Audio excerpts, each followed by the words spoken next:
The gavel came down on $60, and the loudest man on the whole lot threw his head back and laughed so the whole county could hear him do it. Emmett Crane did not laugh back. He took his hand off the cold, scaled lid of the thing he had just bought, straightened up slow, the way a man does when his knees have been kneeling on shop floors for 50 years, and looked down at it without any hurry at all. A machinist's toolbox. Heavy gauge steel, the good old kind, built to outlive the man who carried it. Somebody had welded it shut, welded it dead shut. A lumpy gray bead run all the way around the seam where the lid met the body, and then left the whole thing out in the weather until the rust came up over it in a skin of orange and brown. There was a price scrawled on the side of it in yellow paint crayon, low, in the careless hand of a man who had already decided the thing was worth nothing and wanted it gone. It was a wet, gray Saturday morning, the 23rd of March, 1991, mud season in the river hills of southern Indiana, and the auction was being held in the side yard of the old Whitfield place, out on the Stade Road, 4 miles east of the town of Harlow. The grass was beaten down to slop under 200 pairs of boots. There was a smell of cold coffee and diesel and turned earth, and a fine misting rain that never quite committed to falling. Emmett was 74 years old, broad once, narrower now, with a long, careful face the color of saddle leather, deep creases pulled down around a pair of pale, slow-moving eyes, and a fringe of white hair under a brown duck cloth cap gone soft with age. He wore a tan canvas chore coat, with the cuffs frayed to fringe, and a flannel under it, buttoned to the throat against the damp. His hands, and you would notice his hands, everybody always noticed his hands, were big and square and patient, the knuckles swollen a little with the years, the grain of them stained dark in every crease with a lifetime of oil and steel dust that no amount of washing had ever fully lifted out. Emmett Crane had been a tool maker and a tool man his whole working life, and he had just paid $60 for a box that every single person standing in that muddy yard agreed could not be opened. The man who laughed was Dewey Pell. Dewey ran the biggest estate clearing and resale outfit in that part of the state. Storage units, farm sales, whole houses bought sight unseen and emptied by the truckload. He was 44, going soft in the middle in a way his good clothes couldn't hide, with a wide, pink, shaved face and a gold chain and a quilted vest with his own company logo stitched on the breast. Pell's Pick It All, in letters you could read across a parking lot. He had a clean white box truck backed up to the gate, with that same name on the side, and the easy, loud confidence of a man who buys things by the pallet and has never once in his life wondered what might be inside the one piece nobody else wanted. $60, Dewey called out, big and bright, turning so the men along the fence rail could all enjoy it with him. $60, folks, for a box you can't even open. What are you going to do with it, old-timer? Set it on the porch and water it? $60 for a boat anchor? He grinned and spread his hands to the crowd. Look at him. The admiral here just bought himself a $60 boat anchor. The men laughed. They laughed the way a crowd always laughs when the loud man gives them permission. Not because it was funny, but because laughing along is easier than standing quiet next to a fellow being made small. And it stuck. By the end of that wet morning, half the lot was calling Emmett the Admiral and calling the welded box the Anchor, and the joke followed him through the rest of that spring. Emmett said nothing. He'd learned a long time ago that steel does not answer to noise, and neither, mostly, did he. Here is what none of them knew. Here is what Dewey Pell, standing there pink and pleased with his gold chain and his clean white truck, could not have known. That box had come out of the workshop of a man named Asa Whitfield, who had run a precision tool shop on that very ground for 51 years and had died the winter before. And that seam had not rusted shut, and it had not jammed, and it had not been welded by some bored kid messing around. It had been welded on purpose by a steady hand, with a clear and careful intention. And men do not weld a box open. A man only welds a box shut when he means for it to stay that way. And when there is something inside worth the trouble of the weld, and worth the trust of waiting for the right person to come along and cut it free. Emmett Crane was the only man in that whole muddy yard who understood the difference. And he would have that box open before the night was over, and what he lifted out from behind that welded seam, alone in his shop a little before midnight, would change the way a whole town remembered a dead man, and the way it looked at a living one. Emmett had struck his first arc when he was 16, in the autumn of 1933, in the back of a tool and die shop in the city, where his father had taken him to learn a trade because there was no work and no money, and a man had to be able to make a thing with his hands or starve. He had learned under an old German toolmaker named Gideon Mauck, a small exact man in a leather apron who never once raised his voice and never once hurried, and had a rule he repeated to Emmett maybe once a week for the 6 years they worked side by side.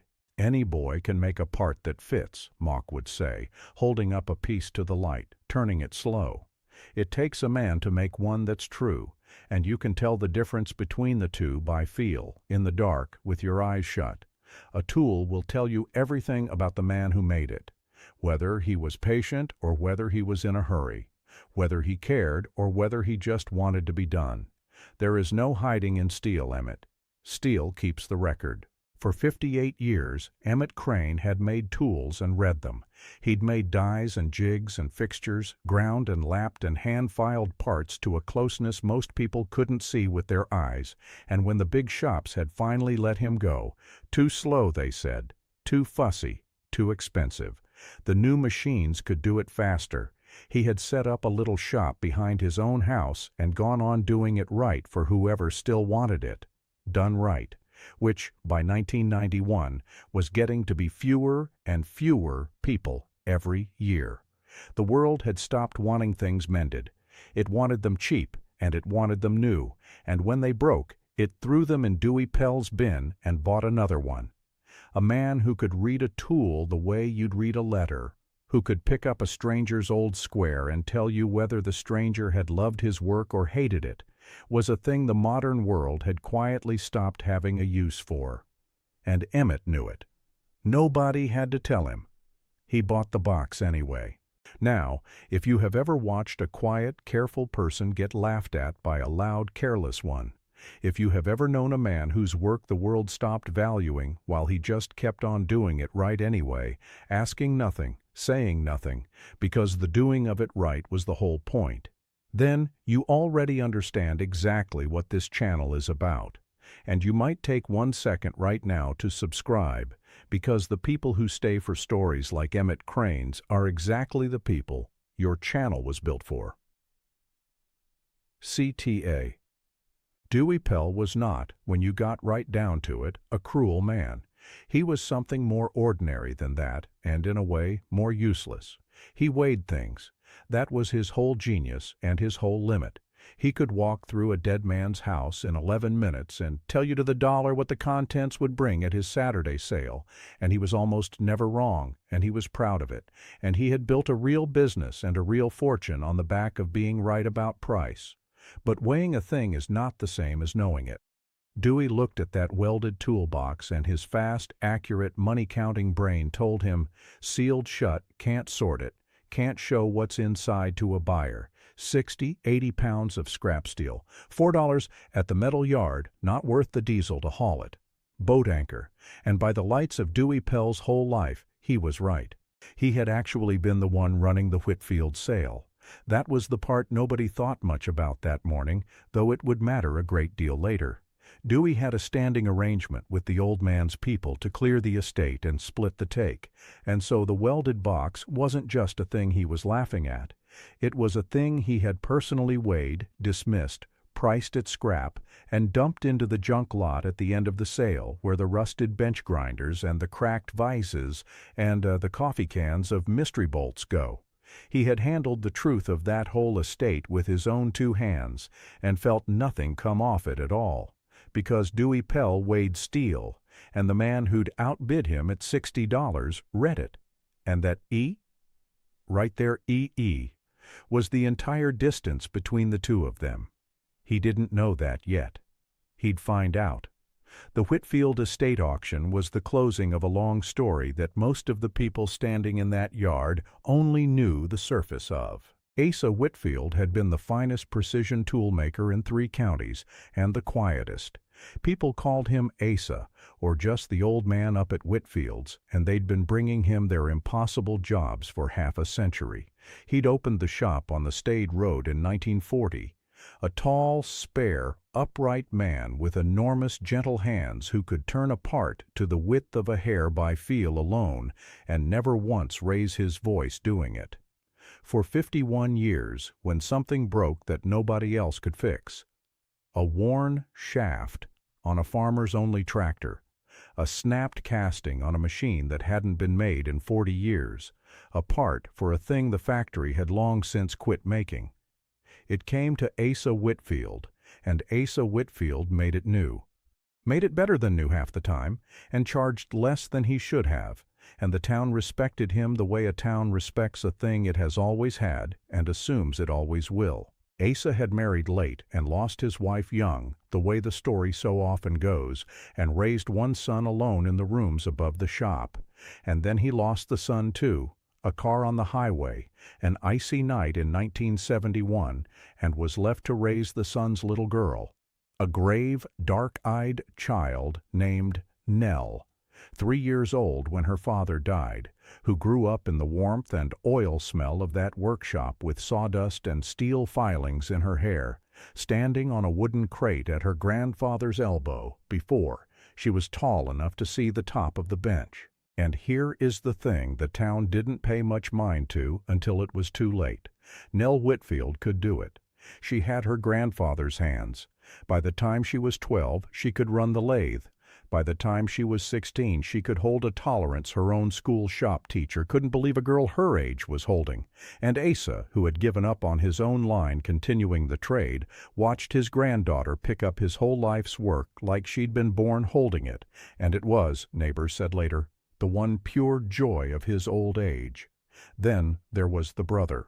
Asa had a younger brother, Roland Whitfield, and Roland was everything Asa was not. Loud where Asa was quiet, smooth where Asa was plain, a glad-handing, backslapping man who had spent his life selling things and dealing things and standing close to other men's money, and who had drifted in and out of Asa's life for 50 years, always at the moments when there was a little something to be had. Roland had left Harlow young, made money, and lost it in 3 states, and come back to town in 1988, when Asa's hands first began to shake, and Asa's eyes first began to go, and there was, at last, an old man with property and savings, and no immediate strong family around him, but one young granddaughter, 2 counties away, making her own start at a machine shop of her own. Roland Whitfield moved into the rooms above the shop to help look after his brother, and Roland Whitfield began, very quietly, to wait. When Asa died, alone, in the cold, on a January night in 1991, 86 years old, his great gentle hands finally gone still, the town buried him and said all the right things and called it the end of an era. And within 3 weeks, Roland Whitfield produced a will. A will, dated the previous autumn, signed in a shaky hand, witnessed by 2 men nobody in Harlow had ever heard of, leaving the shop and the land and the house and every dollar of Asa Whitfield's savings to his loving brother Roland, and to his granddaughter Nell.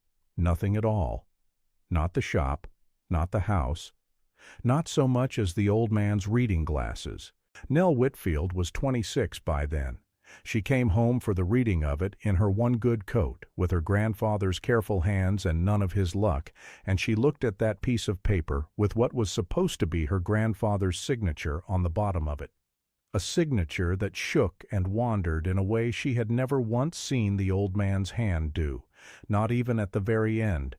And she knew in her bones, the way you know a wrong note in a song you've heard your whole life, that it was not right and never would be. But knowing a thing and proving it are 2 different countries, and the second one is expensive, and Nell had $1,100 in the bank and a shop she was still paying off, and no lawyer and no proof of anything at all. She let the lawyer her great-uncle had hired explain to her, very kindly, very patiently, that the will was witnessed and signed, and that contesting it would cost more than she had, and that she would almost certainly lose, and she went home 2 counties over, and she did not cry where anyone could see her, because she was Asa Whitfield's granddaughter, and she had been raised not to. So the Whitfield shop was emptied. Roland brought in Dewey Pell to clear it and sell it off, because Roland wanted the cash and didn't want the bother, and the two of them split the proceeds of 51 years of one quiet man's careful life. And the only thing that came out of that whole estate that nobody in the world wanted, the one lot that even Dewey Pell, who could find a buyer for anything, priced at scrap and threw in the junk pile, was a rusted machinist's toolbox welded dead shut, which Dewey Pell's own auction then sold to an old toolmaker for $60. While Dewey stood by and laughed and called him the Admiral. Emmett did not know any of that yet. Not the will, not the brother, not the granddaughter. The morning he loaded that box he knew only this much, that he'd known of Asa Whitfield for 40 years, the way one tradesman knows of another, the two of them nodding across the counter of the same hardware store every few months for decades, 2 quiet men who respected each other's hands without ever once finding the words to say so out loud. And he knew one more thing, a thing that had stopped him cold the minute he crouched down by that box in the mud. But to tell you how he knew it, I have to tell you why he bought it. While the rest of the lot was bidding up a flatbed trailer and kicking the tires on a drill press, Emmett Crane had spent 11 full minutes crouched down in the wet grass beside that rusted box with his reading glasses pushed down to the end of his nose. He had not been looking at the rust. Any fool can see rust. He had been looking at the weld. He'd run his thumb along it, slow, the whole way around, feeling through 50 years of corrosion to the shape of the bead underneath, the way another man might read a line of braille, and what his thumb told him, and then what his eyes confirmed when he wire-brushed a clean patch of it with the little brass brush he kept in his coat pocket, the way other men carry a pocket-knife, made the back of his neck go cool. That bead had not been laid by a careless hand. It had been run true, steady, close, even, deliberate, the spacing of it consistent as a heartbeat the whole way around, the work of a man who knew precisely what he was doing and had a reason to do it, and it had been laid with love, if you'll let an old toolmaker use a word like that about a line of weld.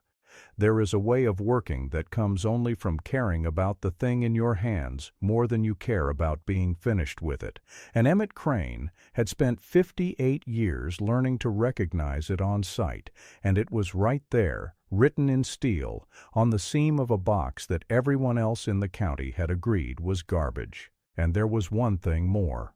Brushed clean on the bottom corner of the box, almost worn away, was a maker's mark. A small stamped W inside a circle with 2 tiny file-cut notches above it. Emmett had seen that mark exactly once before in his life. On the back of an old machinist square he had bought, second-hand, at a sale in 1961, and used near every working day for 30 years since, because it was, hands down, the truest square he had ever owned. He had never known the man who made it.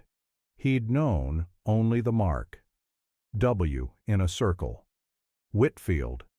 So when the men around him saw a sealed-up hunk of scrap, Emmett Crane saw something else entirely. He saw a sealed letter, written in the only language he'd spent his whole life learning to read, by a man whose work he had quietly revered for 30 years without ever knowing his name, and it had been welded shut by that man's own hand, and it had not been opened. To Dewey Pell, that box was $4 of scrap steel. To Emmett Crane, it was the last word of a master, sealed up tight, waiting for someone patient enough to answer it. And Emmett meant to answer it, whatever it cost him. $60 as it turned out, and one whole night. It took 2 younger men and a furniture dolly to wrestle the box up onto the bed of Emmett's old half-ton Ford. Better than 150 pounds of rusted steel and whatever was sealed up inside it, and the truck's tired springs sat right down under the weight of it. Dewey Pell watched from beside his clean white truck, shook his head slow, and said something to the fellow next to him that made the fellow laugh. Emmett ran 2 ratchet straps over the box and snubbed them down and checked each one twice, hooking his thumb under the webbing and pulling, the way he checked everything twice, and then he climbed in and drove the 4 miles back into Harlow at a steady 35 miles an hour with no hurry in him at all, the wipers ticking slow against the mist. There is a kind of patience that looks an awful lot like weakness, right up until the exact moment that it doesn't. And Emmett Crane had a whole lifetime of it strapped down in the bed of that truck. The story got around Harlow before the box was even off the tailgate. That's how small towns are. By Monday morning, men who hadn't darkened Emmett's shop door in 2 or 3 years were finding thin reasons to come by, a gate hinge that needed a look, a mower blade that wanted sharpening just so they could lean in the doorway with their hands in their pockets and get a look at the welded box sitting there on his shop floor, squat and orange and silent, and shake their heads and go back to the diner with something to talk about. If you have ever been the quiet one in a town full of loud ones, and known what it is to be the thing folks talk about over coffee without ever once asking you to your face, and if a part of you has learned, the way Emmett learned, to just let them talk and keep on working, then do me a favor and hit that subscribe button, because the rest of this story is the part I have been waiting to tell you, and I want you here for it. C. Tai. Chi-A. Roy Tasker came by on Monday afternoon. Roy ran the hardware store down on Main and had known Emmett longer than either of them cared to count, going back to when they were both young men with all their hair, and Roy was about the only person in Harlow who could say a thing straight to Emmett Crane's face and get a straight thing back. He stood in the shop door a good long minute, looking at the box, and finally he said it plain. Emmett, you paid Dewey Pell's auction $60 for a thing that won't never open. Half the town's saying you've gone soft in the head. What in the world has gotten into you? Emmett was at his bench, stoning the edge back onto a chisel, and he didn't look up. It'll open, he said. And that was the whole of his answer. Roy waited for more, the way you do, and when no more came, he just nodded slow, because he'd known Emmett Crane 50 years and knew that when the man said a thing in that particular flat, quiet voice, it was the same as a thing already done. Well, Roy said, all right then, and he left him to it. By Wednesday, the Admiral was what they were calling Emmett down at the diner, and they were saying it warm enough, but they were saying it all the same. Dewey Pell told the story over a plate of eggs at the counter, twice, the way he told all his stories, a little bigger each time, the price dropping and the box getting heavier and Emmett getting older with every telling, until by the second go-round it was a 100-year-old man who'd paid $200 for a welded coffin he was going to be buried in. The counter laughed. Emmett heard about it, the way you hear about everything in a town like Harlow, and he did not answer, because he had spent 50 years learning that a thing either opens or it doesn't, and that the noise a crowd makes has got exactly nothing to do with which. But he didn't cut it open yet. That's the part people got wrong later when they told the story. They figured the old man rushed home and tore into it. He didn't. For 3 whole evenings, Emmett Crane didn't cut that box at all. He looked at it. The first evening he just cleaned it. He stood the box up on his bench under the good light, and he took the rust off the seam, slow, with a brass brush and then a finer one, working an inch at a time, taking care not to gouge the steel underneath. The way you'd clean an old coin you suspected was worth something. And as the orange skin came away, the weld came up clean and bright underneath it, and the more of it Emmett saw, the quieter he got. It was, he saw now, all one bead. One single, continuous, unbroken bead, run from the start of the seam all the way around the lid to the body and back to where it began, without a stop, without a restart, without one of the little overlapping flaws that creep in when a man to the torch down and pick it up again. To lay a bead like that all the way around a box in one breath, that took a steadiness in the hand that Emmett Crane, at 74, with the small tremor that had crept into his own fingers these last few years, frankly wasn't sure he had any more. And then he saw the thing that stopped him cold. The bead was fine. The work all around it, the box itself, the joints of it, the mark of the maker. That was the work of a young man's steady hands, made decades ago. But the weld over the seam was something else. The weld was the work of a man whose hands had gone. You could read it if you knew how. There was a faint waver in it here and there, the smallest catch and recover, a fine tremor riding under that steady, deliberate line. The tremor of an old man's failing hand, fighting itself, winning, laying down one last true bead by main strength and sheer stubborn will when a steady line was just about the only steady thing he had left in the whole world. Emmett Crane stood in his quiet shop with his hand flat on that cold box and understood all at once, three things at once: that Asa Whitfield had welded this box shut himself, near the very end, with his own dying hands; that a man does not seal a box like that against the weather, or against thieves, or against time. The rust on the outside told you he'd let the weather have the outside with no concern at all. He sealed it against people, against being pried, against being opened by the wrong hands, the careless hands, the hands that would weigh it and price it and never once think to look inside a thing they couldn't simply pry the lid off of. And that he, Emmett Crane, the one man in that whole muddy auction yard who had crouched down and read the weld and known it for what it was, without ever having met the old man, almost certainly the first person Asa Whitfield had trusted to open it, not because Asa had ever known his name, but because Asa had built the lock to open only for a certain kind of hands, and Emmett's were that kind, and the box had found them at last. The back of his neck went cold all over again. He went home and he slept on it, the way Gideon Mock had taught him 60 years before to sleep on any cut you couldn't take back, and the next 2 evenings he came out and looked some more, and planned the cut, and chalked his lines, and did not hurry. Because the one thing you cannot do to a man's last careful work is rush it. He cut it open on the 4th night. He chalked a line a finger's width inside the weld, all the way around, close enough to take the bead clean off, far enough that the torch would eat the weld and not the box. He set out a galvanized bucket of water and laid an old wool fire blanket within arm's reach, the way Gideon Mock had drilled into him when he was 16 years old, and the lesson had never once worn off. The careful man plans for the spark he hopes never jumps. He lit the cutting torch a little after 8 o'clock, with the rain ticking on the shop's tin roof and the rest of Harlow gone dark and home for the night.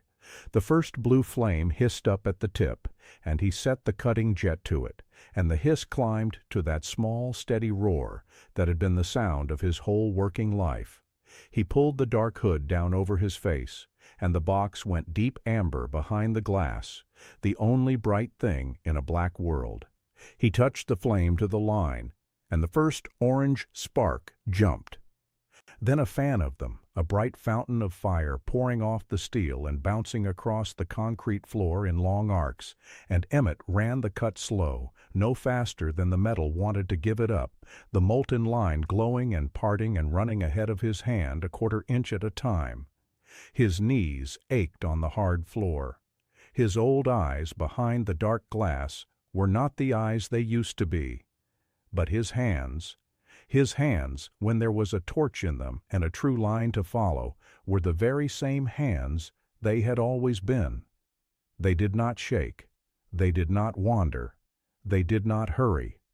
Whatever the years had taken from Emmett Crane, they had not yet taken this, and he ran that cut the way he had run 10,000 cuts before it, breathing slow, leaning his weight just so, letting the work tell him its own pace.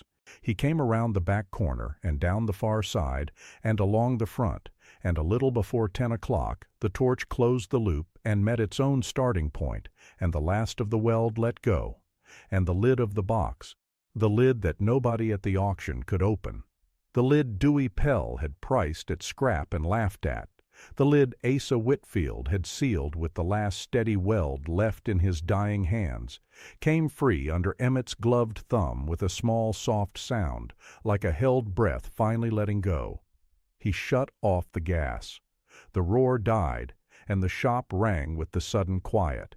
He pushed the hood back off his face and let the night come back to him. The rain on the tin, the smell of cut steel hanging blue in the lamplight, his own heart going a little quick, and then he made himself wait.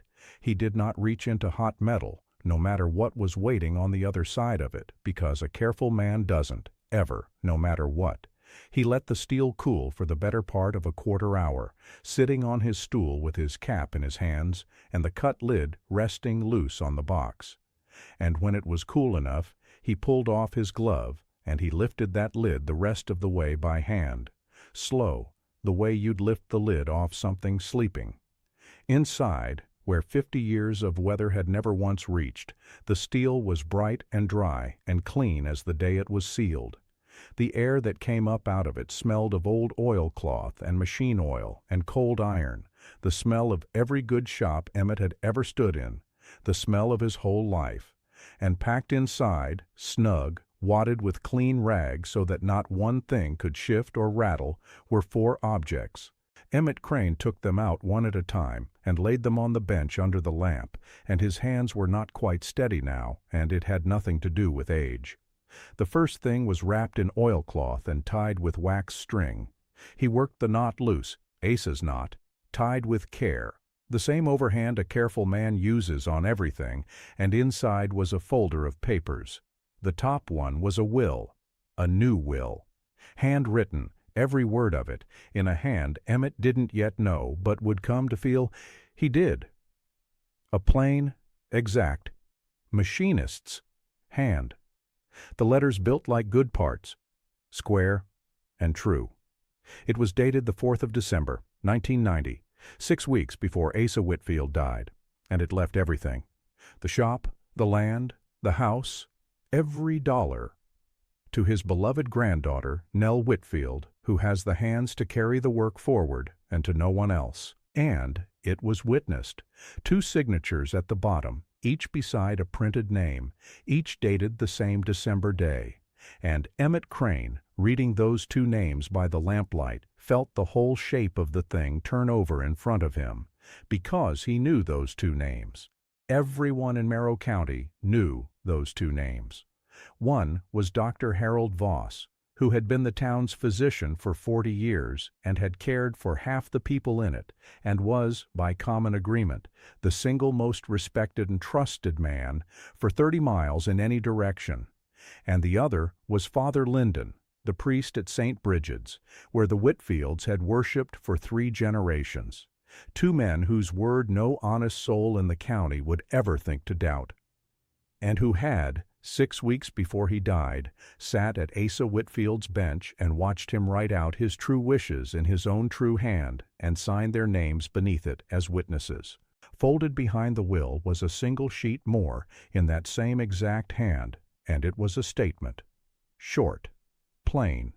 It said that Asa Whitfield was of sound mind on the day he wrote it, that this was the only true will he had ever made, that if any other will should ever appear bearing his name, leaving his estate to his brother Roland or to anyone but Nell, it is a forgery, and Roland made it, and I have known for some time that he intends to, and it said that he, Asa, was sealing the truth where his brother's careless hands could never reach it, and where only a patient and honest one ever would, because he had lost faith in lawyers and in courts and in paper that can be torn up, and had decided to put his last trust, instead, in steel, and in time, and in whatever good man should someday be patient enough to cut the seal.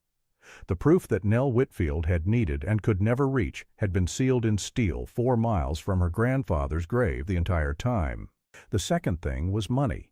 Not in any bank. Asa had stopped trusting those rooms years before. The statement made that plain. Cash.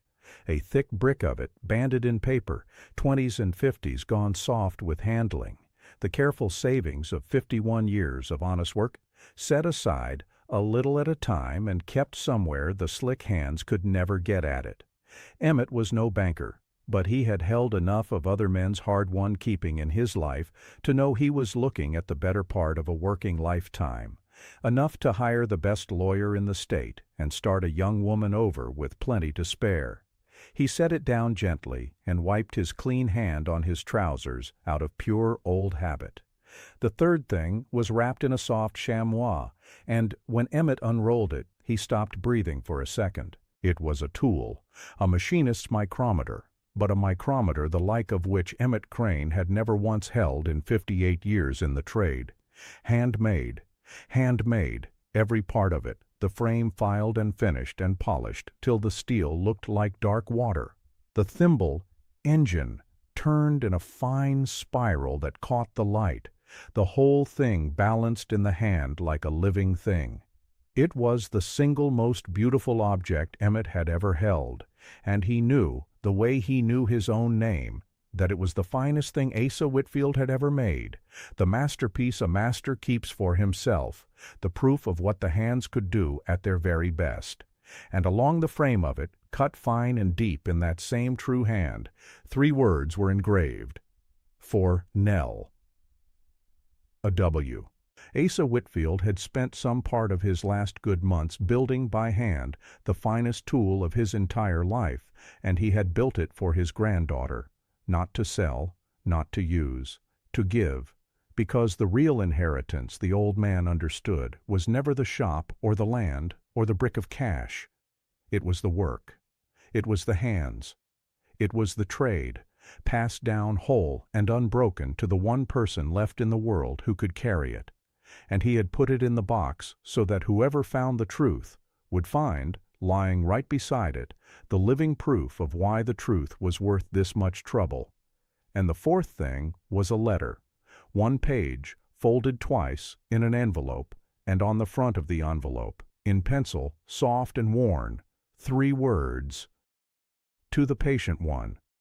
Emmett Crane, 74 years old, alone in his shop a little before midnight with the rain coming down soft on the tin roof, sat down on his stool and put on his reading glasses and read a dead man's last honest words.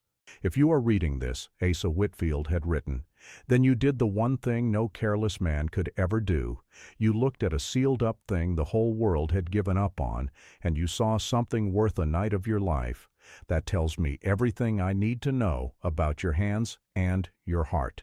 Because a man who will spend a whole evening cutting open a box on the chance it matters is a man who finishes what he starts and keeps faith with things that can't speak for themselves. I welded this shut with my own torch, and it was the last good weld I had left in me, and it cost me dear. I sealed it because the man who calls himself my brother cannot lay a bead to save his life, and so will never once think to look inside a thing he cannot simply pry. There is a paper in this box that is the truth, and there is my Nell's whole inheritance, which Roland means to steal and may already have stolen by the time you read this. Find her. Nell Whitfield. She has my hands, and she did nothing wrong but be born without money to fight a liar.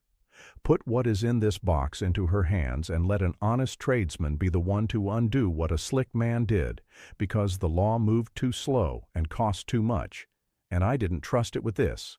But I trust you, whoever you are, because you are the kind of man who reads a weld instead of weighing it. A man's life is not the noise his family makes over his grave, and it is not the price the auctioneer puts on his leftovers. It is the one true thing he troubled to seal up tight, where only a patient hand would ever find it. I am putting mine in your keeping. Don't let me down.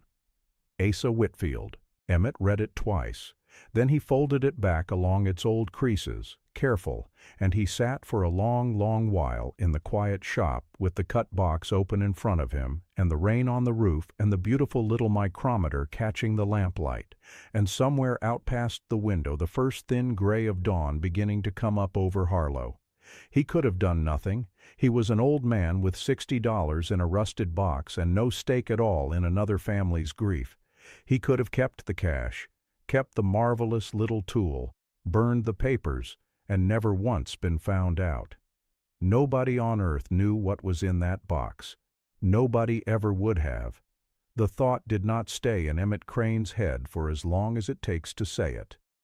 Because Asa Whitfield had built the box to open only for a certain kind of hands, and Emmett's were that kind, or they were nothing at all. He wrapped it all back up the way the old man had wrapped it. The will and the statement and the brick of cash and the chamois-wrapped tool, all of it bundled back in the oilcloth and tied with wax string, and Monday morning, with his cap in his hands, he went down to Roy Tasker's hardware store and asked Roy where the Whitfield granddaughter had ended up. "Nell," Roy said, "got a little shop of her own, last I heard, 2 counties over, out toward Daggett. Why?" And then he looked at Emmett's face, and at the bundle under his arm, and he was a smart man and a friend of 50 years, and he didn't ask another thing. He wrote the address on the back of a receipt and handed it over and said only, "You drive careful." Emmett drove the better part of 2 hours out of the river hills and across the flat farm country and found a small concrete block building at the edge of a small town with a hand-lettered sign over the door, "Whitfield Machine." And through the open bay he could hear it before he could see it, the steady, true song of a lathe being run right by somebody who knew exactly what they were doing. She came out wiping her hands on a shop rag, in coveralls with her dark hair tied back, and she was so much her grandfather's face that it stopped Emmett where he stood, a grave, dark-eyed woman with steady, careful hands, looking at the strange old man in her doorway with the polite wariness of somebody who'd already had this year take a great deal away from her and was braced for it to take more. "Help you?" she said. Emmett Crane did not make a speech. He had thought, on the long drive over, about what he might say, and in the end he found he didn't have the words for any of it, and decided that was probably right. He set the oilcloth bundle gently into her hands. "This was your granddad's," he said. "He sealed it up himself, so the wrong people couldn't get at it. He left it where only somebody patient would ever find it." He took a breath. "He wanted you to have what's in it, the whole of it. There's a letter in. They'll tell you the rest better than I can." And then he stepped back off the step and put his cap back on and let her open it. He watched her untie the old man's knot. He watched her lift out the will and read the date and read the witnesses and go very still. He watched her unroll the chamois and lift out the little micrometer and turn it in the light and find the 3 words cut along its frame. "For Nell." And he watched the thing finally break in her, the thing she'd been holding shut since January, the whole long grief and the whole long wrong of it, as her dead grandfather's true hand reached across 2 counties and a closed grave, and told her, at last, the truth, that she had not been forgotten, that she had not been cut out, that she had been chosen, and that the old man had loved her enough to weld it shut and trust it to time. Emmett Crane took his leave before she could thank him. He did not want thanking. A man does a thing like that, and then he gets out of the way of it, and lets it belong to the people it was always meant for. He drove the 2 hours home in the early dark with the radio off and the window cracked, and he did not feel like a hero, because that was not a word that had ever once occurred to Emmett Crane in his life. He felt, mostly, like a man who had finally finished a job that another good man had started, and left it true, and that was enough. It did not even take a trial. The handwritten will was Asa Whitfield's hand, plain as day, and any examiner in the state would say so. The 2 witnesses were Dr. Harold Voss and Father Linden, and there was not a soul in 3 counties who would stand up in a courtroom and call either of those men a liar to his face. And the moment Nell's lawyer laid the true December will and Asa's signed statement down on the table next to the shaky, sour, witnessed by strangers paper that Roland Whitfield had been holding, the whole thing came apart in Roland's hands like wet cardboard. Confronted with a dead master's sealed and witnessed word, and a forged signature his brother had warned the world about in writing 6 weeks before he died, Roland Whitfield did the only thing a cornered man with something to lose can do. He gave it back. All of it, the shop, the land, the house, the savings he hadn't already spent, rather than answer for the forgery in an open court where a jury of his neighbors would be looking at Asa Whitfield's true will in one hand and his own forged one in the other. The county prosecutor looked at him hard enough and long enough that Roland was glad of the bargain, and he was gone from Harlow inside the month, and nobody much wondered where to. The truth had ridden out a whole winter sealed up inside a scorned and rusted box that a loud man had laughed at and priced at scrap, and it had come back to set a wronged young woman on her own 2 feet, and it had taken $60 and one patient old toolmaker to carry it the last 4 miles home. And Dewey Pell. Dewey heard about it the way everybody heard about it. The whole county heard about it, and the whole county told it, and in the telling there was always the same line. The line that followed Dewey Pell around for years afterward, and that he never once managed to outrun. That's the box old Dewey priced at scrap. That's the box Dewey Pell laughed at. $60, and a fortune, and a forgery, and a dead man's last word sealed up inside it, and Dewey Pell handled it with his own 2 hands and felt nothing come off it at all. He'd stood 8 feet from that box and seen nothing but rust, because Dewey Pell weighed steel and Emmett Crane read it, and that was the whole distance between the 2 of them, and now the whole county could see exactly how wide that distance was. It is a hard thing for a man whose entire pride is being right about the price of things, to become known as the man who got the price most wrong of any man alive. The shine came off the Pell name in a way nobody announced and everybody felt. Within a couple of years, Dewey had sold off the resale business and moved his operation down south, and the town did not say much about that either. It was busy with better things by then. Nell Whitfield reopened her grandfather's shop on the Stade Road the following spring. She closed up the little block building out by Daggett and moved her tools back home, back into the room she'd grown up in, back to the bench where she'd stood on a wooden crate at 3 years old and learned to read a part by feel. Whitfield Tool and Die went back up over the door, the same words that had hung there for 51 years, and the lathe sang again on the Stade Road, run by hands that knew exactly what they were doing, because the old man had been right. She had the hands to carry the work forward, and now she had the shop to carry it forward in. In the front corner of the shop, behind a pane of glass, on a clean shelf at eye height, she set the rusted toolbox. She left it exactly the way Emmett Crane had left it, the lid cut free, the bright torch line still showing where the weld had been, the rust untouched on the outside, the clean steel showing within. And on the wall beside it she hung 2 things. One was the little handmade micrometer, on a velvet board behind glass of its own, with a small brass plate that read only for Nell. And the other was a card, small and plain, that told the whole story in about 4 sentences for anyone who asked. People did ask. People who came in to have a part made would drift over to the glass while they waited and look at the cut box and the bright line and the beautiful little tool, and they'd ask Nell what it was, and Nell would tell them. She told it the same way every time, plain, the way her grandfather would have, and she never once left out the part about the patient old man who'd paid $60 for it at the auction where everyone laughed, and who'd cut it open that night, and who could have kept every cent and the marvelous little tool besides, and instead drove 2 hours to put it in the hands of a stranger because a dead man had asked him to. Emmett Crane, for his part, went back to his shop behind his house and went on doing exactly what he had always done, mending the things the world had decided to throw away, asking little, saying less. He took not 1 cent for any of it, and he was never offered any, because Nell Whitfield was Asa's granddaughter and understood exactly what kind of man Emmett was, and knew that offering him money would have shamed them both. What she did instead, that first spring, was drive over to Harlow one afternoon and hang a thing on the wall of Emmett's little shop, beside his bench, in the place of honor where a man hangs the tools he trusts most.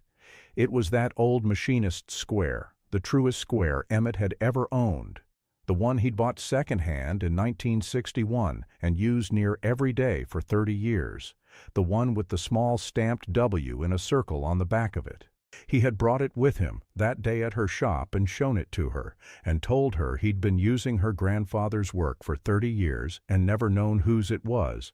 And Nell had taken it and cleaned it and engraved one new line on the back of it beneath her grandfather's mark and brought it back to him.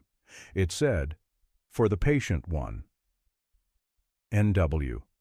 Emmett hung it on his wall, and he did not say much because that was not his way. But Roy Tasker, who was there that afternoon, said later that it was about the only time in 50 years of friendship he ever saw Emmett Crane have to turn away and find something on his bench to look at for a minute. On a warm evening, late that first summer, with the light going gold and long over the stayed road, and the swallows working the eaves of the open shop, Emmett drove out to look at the box behind its glass one more time. He was 75 by then, and a little stiffer in the knees than the muddy March morning he'd bought it. The shop was closed for the day, the lathe quiet, the door pulled to. He didn't go in. He just stood at the front window with his cap in his hands and looked through the glass at the cut box and the bright torch line and Asa Whitfield's name on its little card, and after a while he reached up and laid his big square patient hand flat against the warm glass, in just about the same place. He realized that his hand had rested on the cold rusted lid the morning the whole county laughed. A man does not weld a box shut to hide a thing that's worthless. He welds it shut to make good and sure that the right hands are the ones that finally open it. Asa Whitfield had understood that and had bet his whole last truth on it, and the bet had come good, because somewhere out in a muddy auction yard there had been one man patient enough, one man who read steel instead of weighing it, one man who looked at the thing the whole world had given up on and saw something worth a night of his life. Emmett put his cap back on, and he stood there a moment more in the gold evening light, and then he got in his old truck and drove home the 4 quiet miles to do the next morning what he had always done: take whatever broken thing the world had thrown away and make it true again. So I'll leave it with you the way Asa Whitfield left it, sealed up and waiting for whoever turned out to be patient enough. If you had been crouched in that muddy yard that gray March morning and felt that weld run steady and deliberate and cared for under your thumb, would you have paid the $60? Would you have trusted a dead man's sealed box to be worth a whole night with a torch, knowing the whole county would laugh and the loud man would give you a name that stuck? Or would you have laughed along with the man in the quilted vest and waited and walked on by and let the truth rust shut forever, 4 miles from the grave it was meant to set right? Tell me down in the comments. I read every one of them, and I want to know. And if this story stayed with you, do the thing Emmett would never ask you to do, and I will. Hit subscribe so the next quiet story finds you when it's ready, because the world is full of loud men weighing steel, and every now and then, thank God, there's a patient one who knows how to read it.